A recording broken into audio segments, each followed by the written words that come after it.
And speaking of Cher, her mother passed away. I don't know if you saw that story. 96 years of age. 96 years young was Cher's mother. So that means she had Cher when she was 8. Probably, yeah. You see what I did there? I see what you did there. It made Cher seem really old. I see what you did there, yeah. Yeah. There's no need to do that. It's just cruel. Nobody likes mean stuff like that. Remember the picture on Larry David's office in Curb Your Enthusiasm said jokes that hurt people's feelings or something are not jokes at all. Let's think twice about it or something like that. It's got a clown on it. It's a great poster.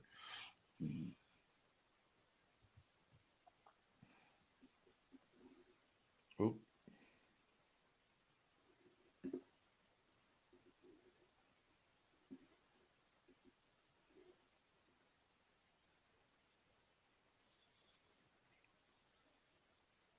Okay. All right.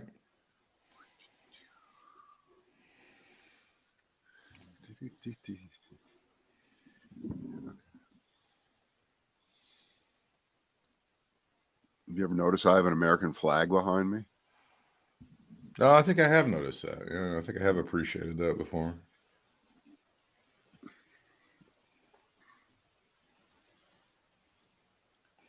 It is the Brad and Britt cast, first one for this week. Glad you're with us. We've got a lot of ground to cover, and we probably won't cover much of it.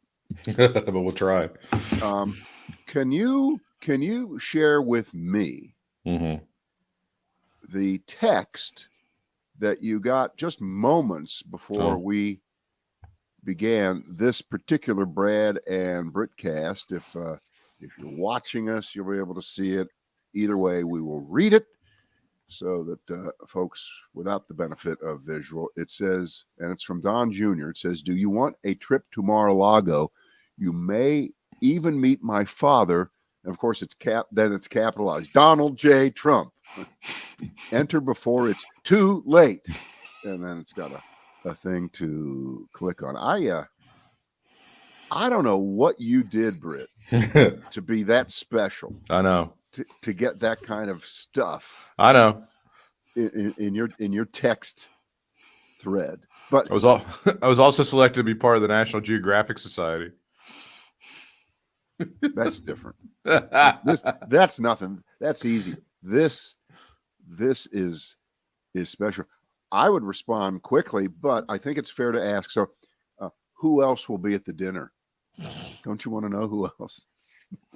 If you go to Mar-a-Lago, you might just look around and find a couple of top secret or classified documents too. That's the beauty of it. I signed up for the Donald Trump updates a few months ago when he was coming to Wilmington, and then they just come in and they're trying to sell you tons of bullshit. Aprons for your kitchen. I mean, it's just an amazing amount of Christmas cards and ornaments and just bullshit that they always like. Oh, it's great. I know that they think they have a self-effacing sense of humor, but of course they really don't. But I guess you don't have to be them to sell. I would be selling, when you go to Home Depot or Lowe's, those are great places to buy cardboard moving boxes. They have all different sizes, right? Yeah. If I were Trump, I would put, top secret documents on the sides of, and have it printed correctly, appropriately. I think, again, not that funny really, but I kind of like it. No, it's a classic conservative sense of humor that's always hilarious. Yeah. I mean, it would be really funny stuff for you to have in your own. Or you could sell fake Hunter Biden laptops. It'd be so funny. Well, you could just get a bumper sticker, something that you stick on the outside of the case, like people have on the outside of their cases. Do you know what I'm getting shit for now? Speaking of bumper stickers, I ordered this from Amazon. My car is a manual transmission. I drive a stick now, and I have for nearly a year. Right. I have a sticker on my car that says they can't steal what they can't drive, and it's got the shift pattern on it. Yeah, that's great. My girlfriend is now accusing me of it's like an old boomer. She wants to put "Okay Boomer" underneath. That bumper sticker. I don't think that's a generational or a boomer thing at all. I don't either. I really don't, because stick shifts have decreased forever. I mean, since I've been driving longer than you have, and not that many people had them when I started driving. So I think among passenger cars, I think you stick with that, because that does seem to be like a bumper sticker you can have in your car, and not get threatened with your life by somebody because you've made some kind of political statement. Exactly. That's what I thought anyway. I thought it was cute. Yeah. Of course, somebody might see it as a challenge or something. I don't know. I just jotted down some things here. Some have just ideas. Others are. I wrote down White Lotus, Kirsten Cinema. Who was the chief script writer for bitching about Brittany Griner? Mm-hmm. So Scrooge McDuck, Daddy Warbucks, and Elon Musk walk into a bar. Generation Z goes to Washington and can't get a damn apartment. Oh, yeah. And Mr. Irrelevant, the NFL feel-good story of the year. Yeah. We haven't talked about several of these things. Let's talk about Kristen Cinema, because that was a huge story that I think broke on Friday morning. It was a Politico exclusive. In an interview, she said she's leaving the Democratic Party. She will now be a registered independent. I think she's still going to caucus with the Democrats in the Senate, correct? Yeah, okay. It's very simple. It doesn't even. We don't have to go for 10 minutes on this. Okay. She knows she can't get reelected in Arizona as a Democrat, right? Because her ratings among Democrats, right, are lower than the fuzz that grows on your fruit if you leave it in there for 4 weeks. She's got, so because people are fed up with her because of all the shit that she did, playing the game. Who's worse, her or Joe Manchin? We all know that. All right, so she can't get elected. She can't even get the nomination to serve another term in 2024 as a Democrat. So she's putting an eye up there with the idea that this gives her the ability to be neither a Democrat or a Republican in name. And because she takes some views that piss everyone off, she will be the Lisa Murkowski of Arizona. Lisa Murkowski, of course, told the Republican Party to fuck off about 10 years ago, and did get elected as an independent because she was actually really well liked in Alaska. See, there's a big difference. There's a big difference there, isn't there? Mm-hmm. And she just got elected, I think, again. I don't know whether it was this time or the time before. So Cinema's no Murkowski. And the nervousness is not over the next 2 years, because I don't think she's going to vote any differently than she would have anyway. And she still wants to be on the committees, and she wants her place on them. And that way she stays with the Democrats. She does a Bernie Sanders. Okay. No one's ever doubted that Bernie Sanders is really a Democrat, but he's an independent. Same with the guy from Maine, right. Angus King, who, by the way, his brand of sirloin steak, the Angus King. No, that's not the best. No, it's different. It's not him. That's a breed of cow, breed of beef. So, not him. Sorry. So she's probably going to vote the same way. She'll be just as annoying, and a three-way race in 2024 in Arizona would simply mean that a Republican will be way more likely to get elected if they split the vote. It's not going to be Kristen Sinema. Right. It would be the Republican, most likely, whoever that is. And guess who it could be? It could be Crazy Carrie Lake.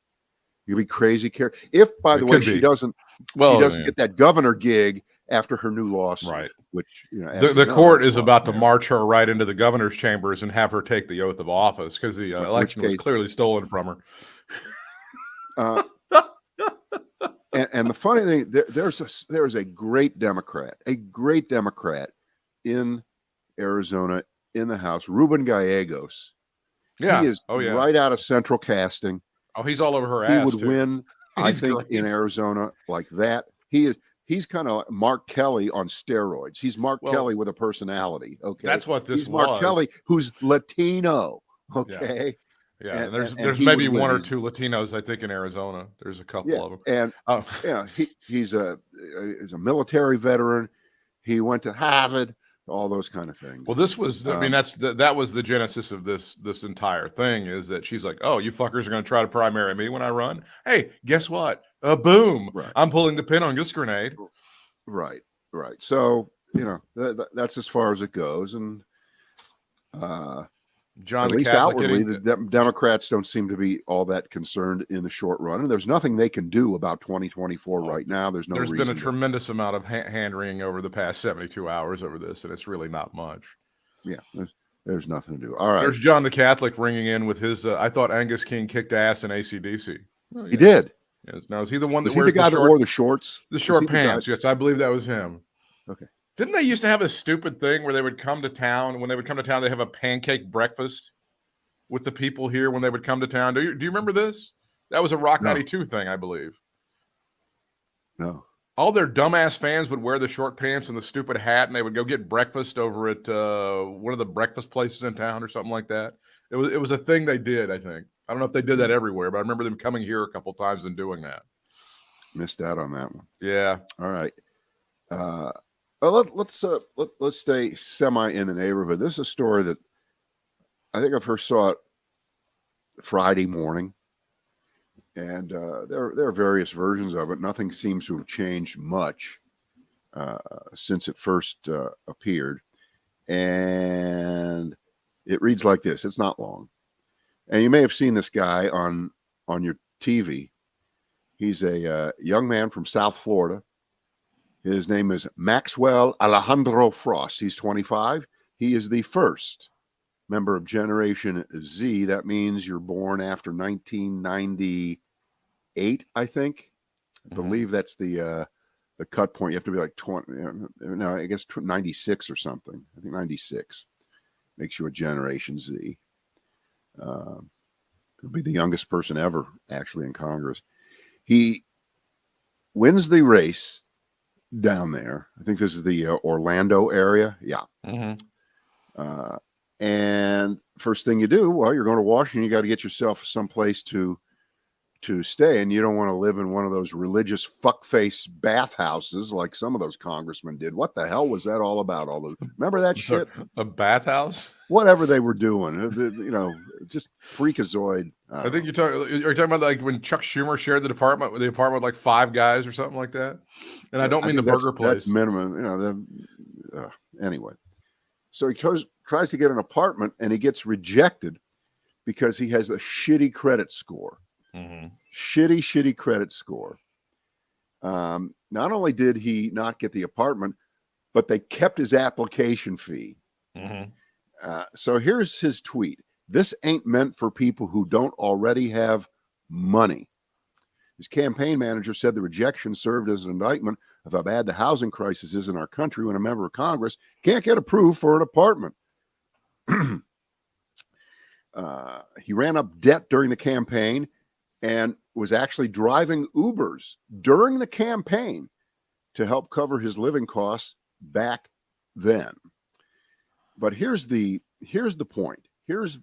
And he's 25. I don't expect anybody 25 to know shit about a lot of shit, which is a great reason to elect him to Congress. But he is a bright guy. If you've heard him, he's really a smart guy. But sometimes you can be really, really smart about policy and politics, but you haven't lived life yet. So you don't know really about scores and things. This is particularly this is particularly predatory. When he told the guy, let me finish. Don't start in yet. Wait, let me finish. Here's what he said, quote, my new salary will boost my credit score. Alejandro, no, it won't. No. Your credit score has nothing to do with your salary. Well, that's some cute boomer splaining. But what he said to the guy, that's not boomer splaining, bro. No, that's boomer splaining. What he said to the guy was, I have bad credit. I probably won't get this apartment. The guy goes, yeah, it'll be fine. Go ahead. And he lost the application fee. So this is going on all over the country. They will tell people, I don't give a shit what your credit score is. We can get you in. And then they collect the $50, the $100, whatever it is. And it's another revenue producer for these people that are bloodthirsty bastards. This is happening all over America. I'm not questioning that. I'm sure that's absolutely true. I've never lived in a place where I liked the landlord once. That's not even something that I don't think from our generation, that's not something we had to deal with.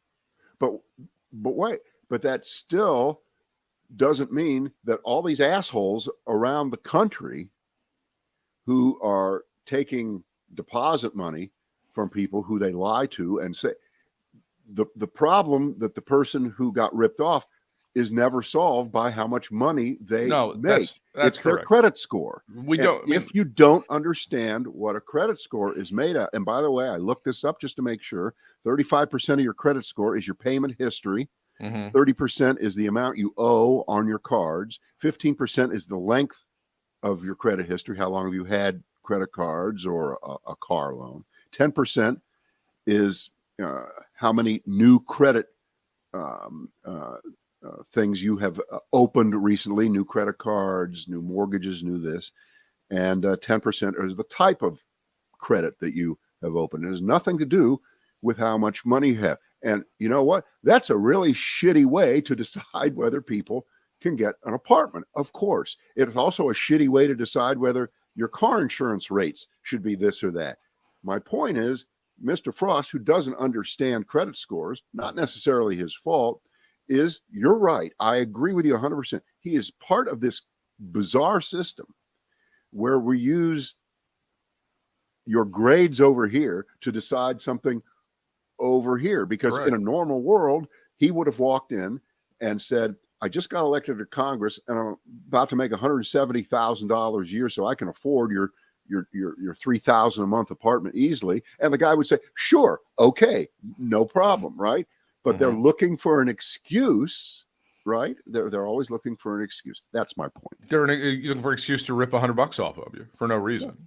Oh, sure, I'll give you the okie doke. Yeah, your credit score, we'll make it. It'll make it happen. And then and by the way, the fact that that's unregulated, largely, that these guys are just able to collect this kind of bullshit, it's crazy.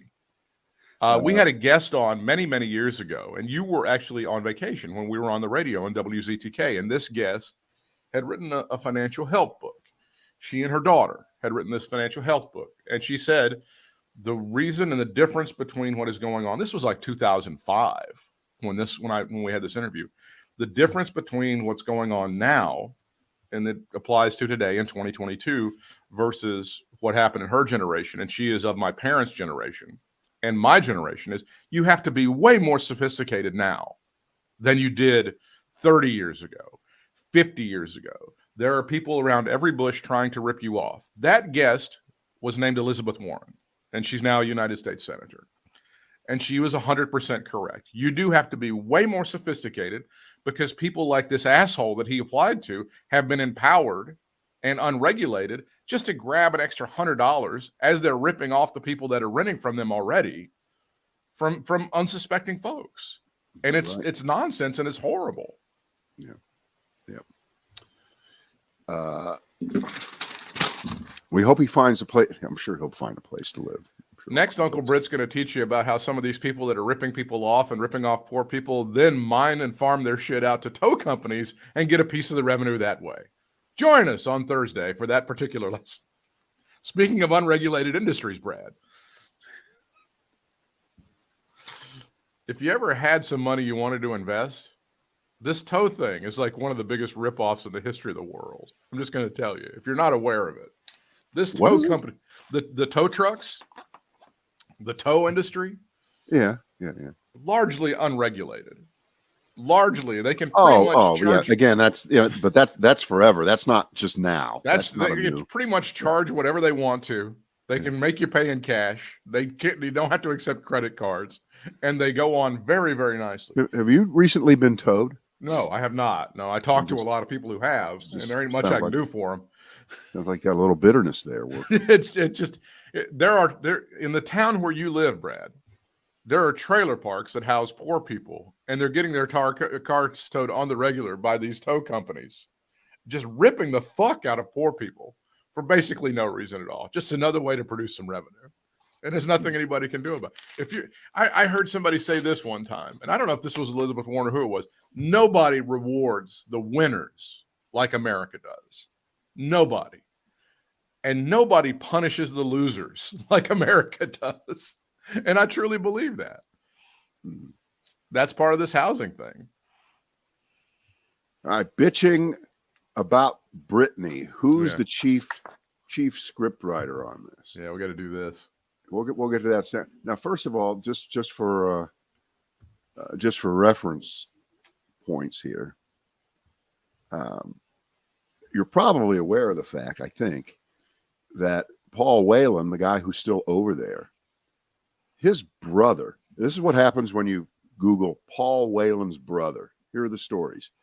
Trump administration was not prepared or not interested in wrongful detentions. In other words, Donald Trump didn't give a fuck, didn't say one word about getting Paul Whelan out for the couple years that he was in prison while Trump was the president. I know nothing matters, right? Nothing It doesn't matter. Right. Second story. Biden, quote, made the right choice with Brittany Griner swap, says Paul Whelan's brother.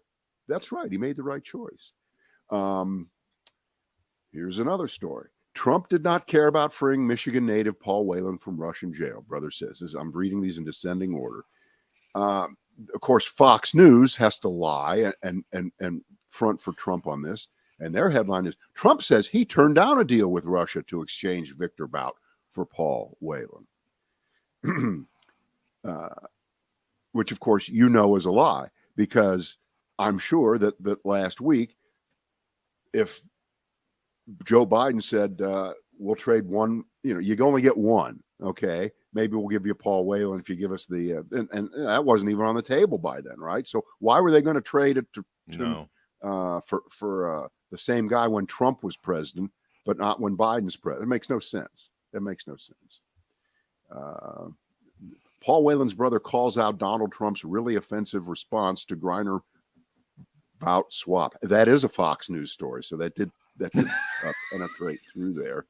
They couldn't help. I did see Fox News covered Fox News covered her first light workout where she dunked, and they don't know what their future is with the WNBA. That was another Fox News story that I saw. Yeah. Here we go. All right, so we'll play a game here. What network, which journalist said, this is about, of course, Paul Whelan. He's a spy. Therefore, to them, he's a hero. He's a hero, a decorated Marine covered in medals.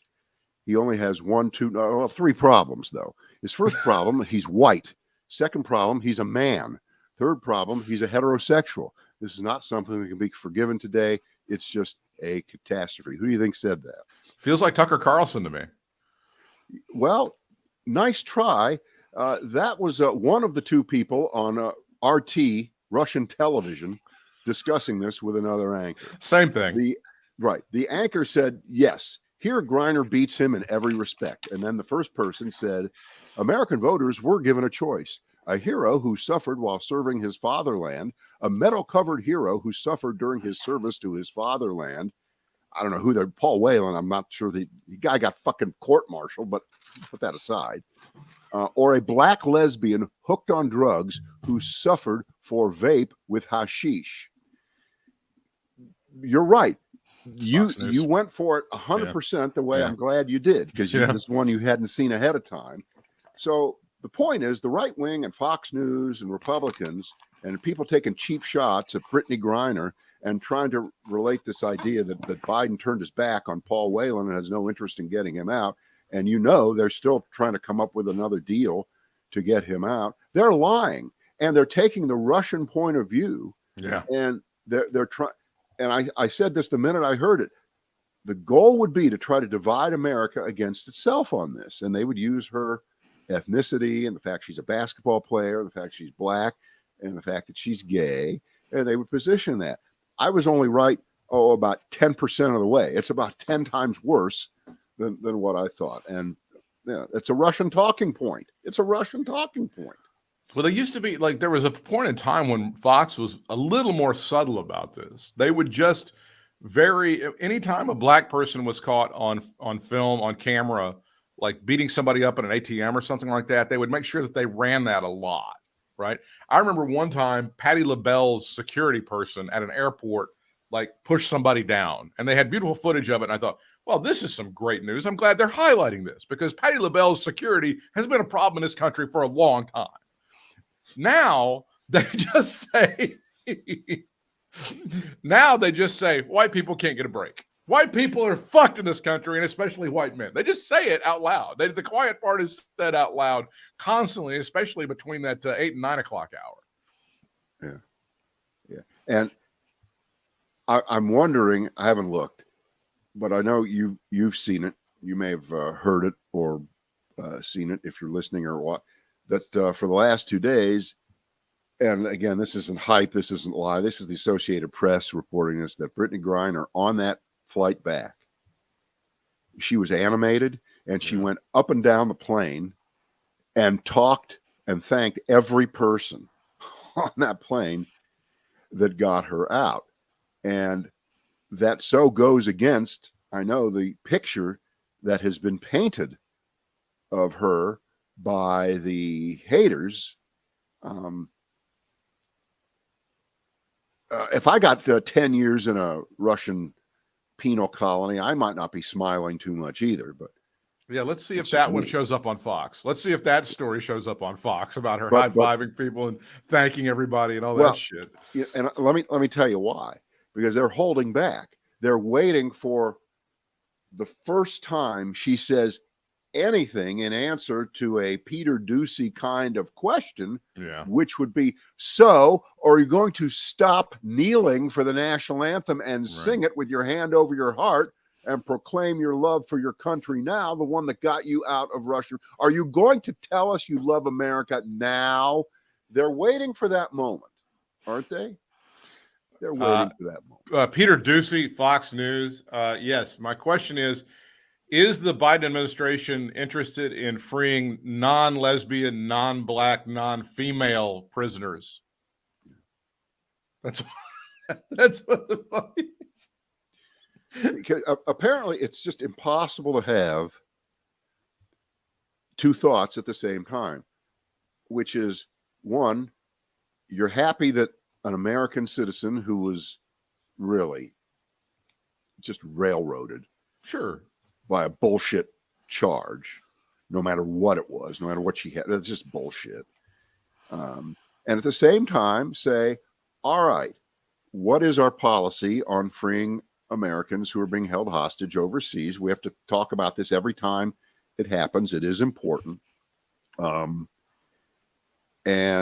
in their back pocket, I think the haters and the critics are waiting for the first thing that they can lie about and falsely connect to the freed arms criminal Victor Bout, where they'll say, oh my God, here's a bomb that we found in a Ukrainian village, and it has his signature on it. He actually signed this one. He wanted you to know. They said, thanks, Biden, for allowing me out so I could cut a deal with some arms dealer, maybe the son of Adnan Khashoggi, the greatest arms dealer in the history. Remember that? That's a very specific autograph. He was like the #1 arms dealer in the world. That guy.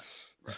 They're waiting for that moment so they can pin Ukrainian civilian deaths directly on Joe Biden's decision to, in effect, rearm the Russian, because apparently they've been unable to do anything. They've been crippled, not by the fact that we've laid sanctions on them, not by the fact that the Russian economy is in shambles, not by the fact that they apparently have used up a lot of their weaponry. They're going back to shit that they got from Ukraine 30 years ago when the Ukrainians gave up their nuclear weapons and some delivery systems. They're now using that.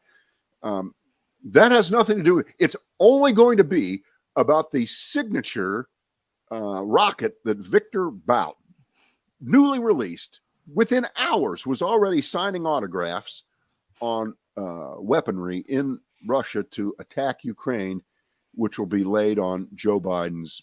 If you think that the Afghanistan fiasco was 100% Joe Biden's fault, and I know you do, this will be worse. I believe that's what's going on here. Well, a couple you don't of know things. it yet, but it's going to happen. A couple of things. First of all, am I thrilled that an arms dealer, an arms merchant is headed back? No, I'm not. I'm not No, thrilled of about course that. you are. Every Democrat, every liberal in this country loves that. It's a great idea. It does need to be said. We can just set them free. Why do we even have to get anybody for them? You know? It does need to be said. It does need to be said that he served 80% of his sentence, right? 80% of his sentence. Do you know in the town? You know what? I think it was a 25-year sentence. So it was like half or a third. Okay. Yeah, well, you have. I'm just going to stick with my original thesis, which is you got people in the town where you live that are committing violent crimes that don't serve at least as much of that sentence as they do. But he got some of it, and that's fine. Also, this Whelan guy, I think we all know, was not exactly, shall we say, Davy Crockett or Sergeant York.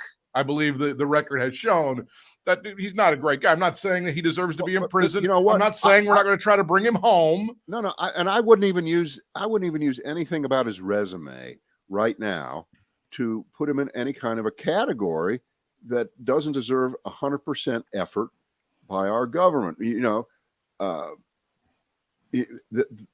that becomes a Russian talking point. Yeah, but at the same time, they lie about it. They turn it into the guy who saved us in World War II kind of thing. He did a little more than carry around an ounce of hashish oil. I think it was a little bit more than that. I think there was, and also, you know, there's a lot of stuff going on there. And yes, Trump didn't seem to care about him until last week.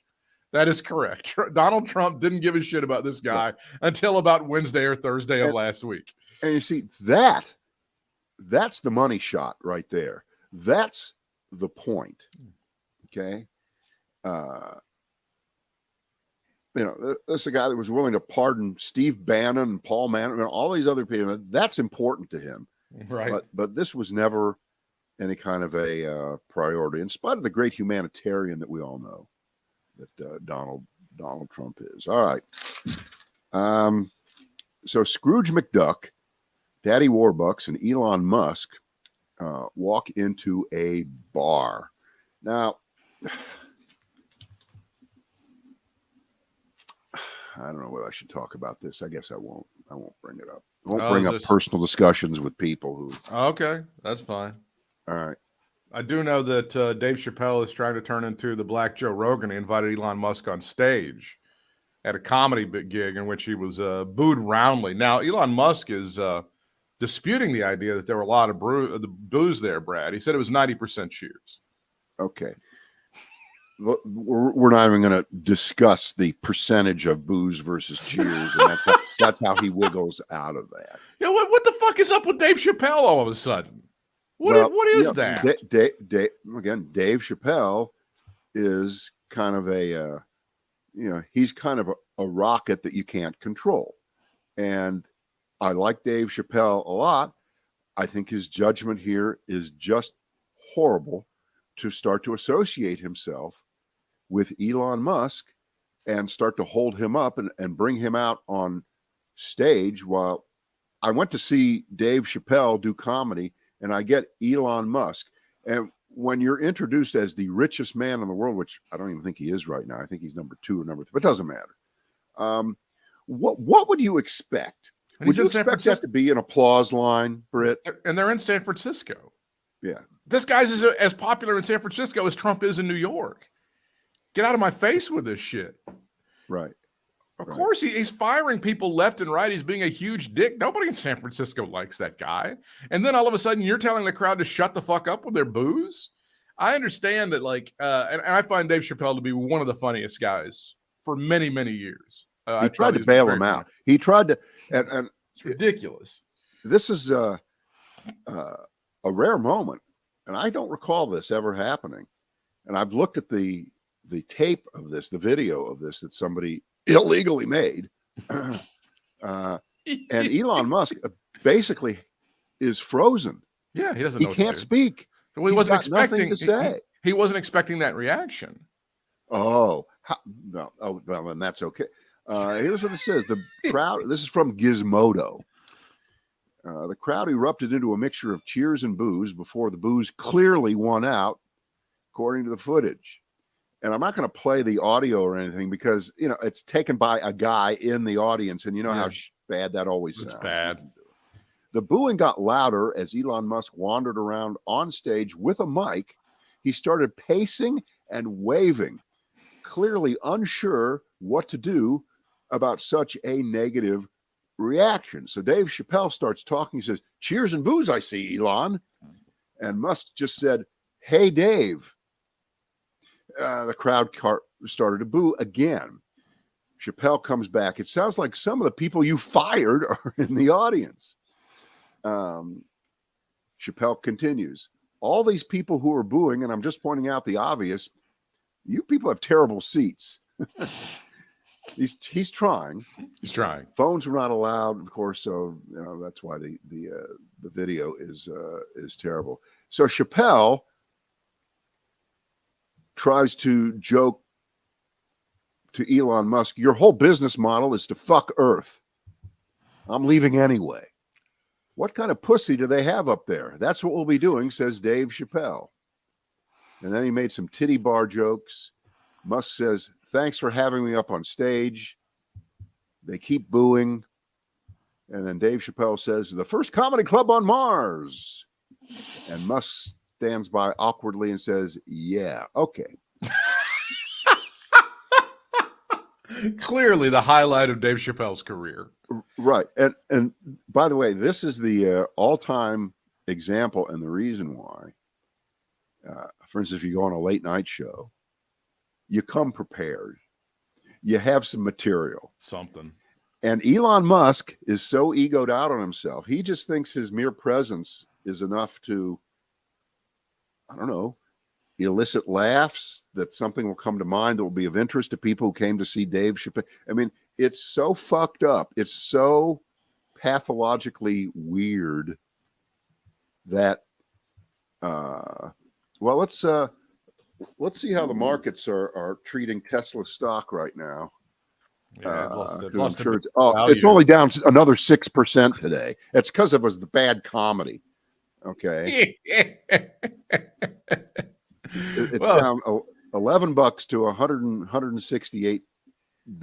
Well, there may be a narrative being shaped that the CEO is not quite as bright as we thought he was, and that perhaps his attention is on this other little plaything that he's fucking around with all day. Well, it's not a question of, is he smart? Is he bright? There are different kinds of intelligence. No, he doesn't have emotional intelligence. No, he doesn't. And he doesn't have good social sense. He's trolling people on Twitter all fucking day. Yeah. Not even, I would say like a 14-year-old, but no, like a 14-year-old in 2016. That's not what CEOs that run companies do, Brad. They just don't. You don't see the guy at Verizon going, "Hey, check this out. I'm going to call this bitch a Trump sucker." And it doesn't do that on Twitter. I mean, this doesn't happen. And you don't see the guy over at Coca-Cola going, "Hey, I'm going to call this guy a libtard. What's this shit?" It just doesn't happen. I'm sorry. And there is a cult of personality wherein Tesla, before Twitter, was built up in his personality. It was him. Elon is Tesla. Tesla is Elon. And that is a problem. Right. Well, see, everybody thinks of this generation of business leaders that they are the next Steve Jobs. Mm-hmm. And they think that because Steve Jobs didn't wear a suit, and because he was fired and then he came back years later and he imposed his will on people and worked them hard, that somehow they're being Steve Jobs in their own way. And the answer, of course, is always there's usually the original, and everybody else is just trying to copy. And I think that, and by the way, Steve, I don't ever recall, Steve Jobs publicly calling out the workers at Apple as being lazy pieces of shit. And Steve, it's just not the same. No, it's not. It's just not the same. As much as Apple for a while was kind of wrapped up in his personality, they had a pretty good succession plan. Like for when he wasn't going to be there, there was a good Scottie Pippen to the Michael Jordan there. This guy is it, and he dings his personal brand every day. He called them, the branch Covidians today. That was another great tweet that he put out.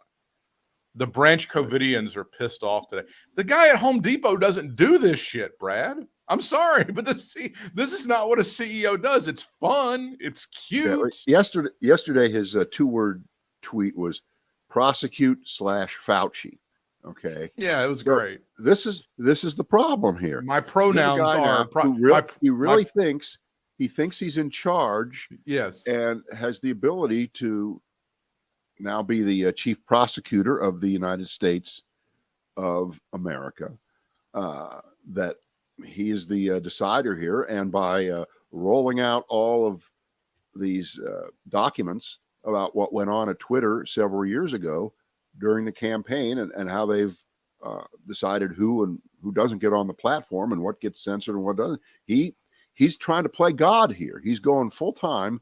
God got booed yesterday on stage with Dave Chappelle. God doesn't like being booed. Britt. God doesn't. Well, he said my pronouns are prosecute Fauci. So in addition to the Fauci slam, he also got another great shot against the transgender community. Way to punch down, asshole.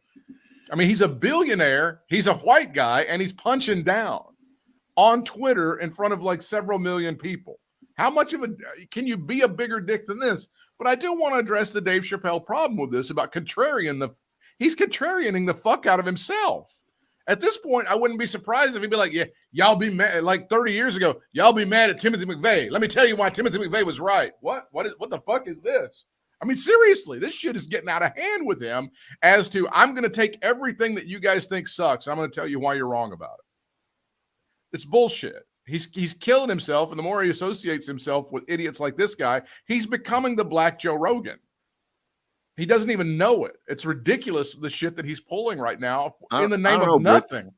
Joe Rogan, believe I'm saying this. You're defending Joe Rogan has a better sense, of propriety. Snap.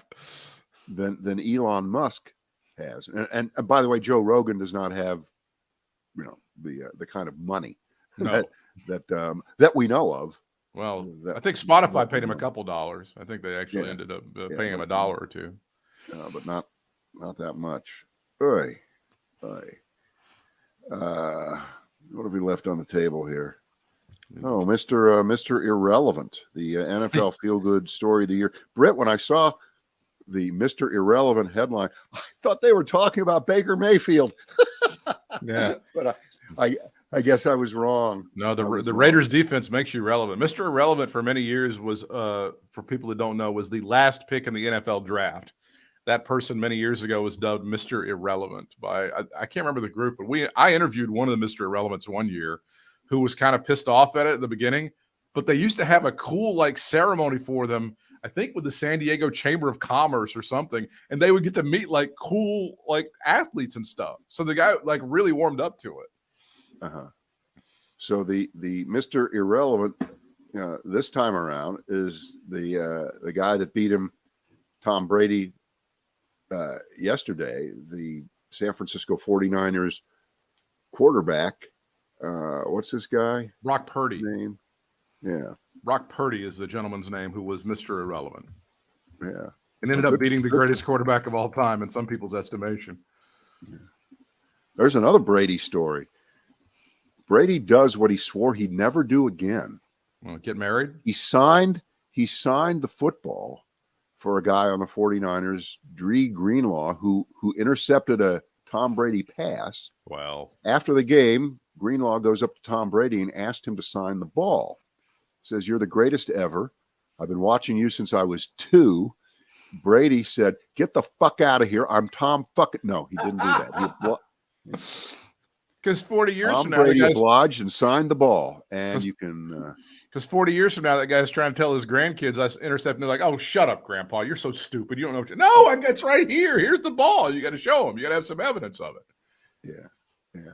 So Tom Brady, very careful about not wanting to be the Elon Musk of football. That's all I can say. They tried to pull him into politics a couple of times. And then he eventually, when he went up to the White House after they won the Super Bowl, and he's riffing on Trump. He was making jokes about Trump right in front of Biden. It was great. It worked out perfectly. Yeah.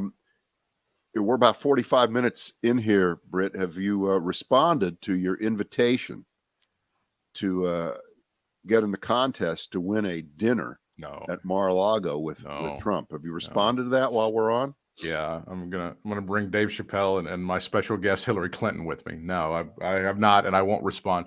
By the way, you spoke of Ukraine, and we talked about some of that stuff earlier. The David Letterman special with where he interviews Vladimir Zelensky is dropped on Netflix, and I saw it. It's pretty good. It's something I would definitely recommend. I don't know if you're going to learn a lot of new stuff, but he puts the Letterman spin on it. The post late show, post comedy. I mean, there's not a lot of fun stuff in there, but David Letterman tries to have a little fun with him, and it's really kind of it's very touching, and it's a pretty cool moment. Not as good as Harry and Meghan. The Harry and Meghan special is really what you should go for first. I'm so proud. I have so aggressively not taken the bite. I'm so not interested in them. I'm really not. I'm gonna say something that's gonna blow your mind. It's actually not bad. It's really not that bad. Great. Britt, I'm going to put this in that, my category. Only got so many hours left on Earth. No. Got to decide. You have plenty of time. To decide. You have plenty of time, and you can't fill the hours in the day. So wolf this down your throat. Nope. Like you should. No. I insist that you shove this down your throat and then start streaming from season 1 of Yellowstone. You and the missus get on that couch tonight. No. We actually could, because we have our daughter's Paramount Plus account. I think the first few. Is that where it is? Well, the first few seasons are on Peacock. But Peacock. It's not Paramount Plus. It's I think the most recent season is on Paramount Plus. But I have Peacock, and if you ask nicely, and you were willing to trade something, I might be able to hook you up. Paramount Plus too. I have access to Paramount Plus. That's what we millennials do, is we trade these things, Brad. You just don't understand how this works. No, I don't, Britt. I pay for every one of the things that I have. Every one of them. Oh boy. All right. We'll see you tomorrow. I'm gonna go out and grab some hash oil real quick.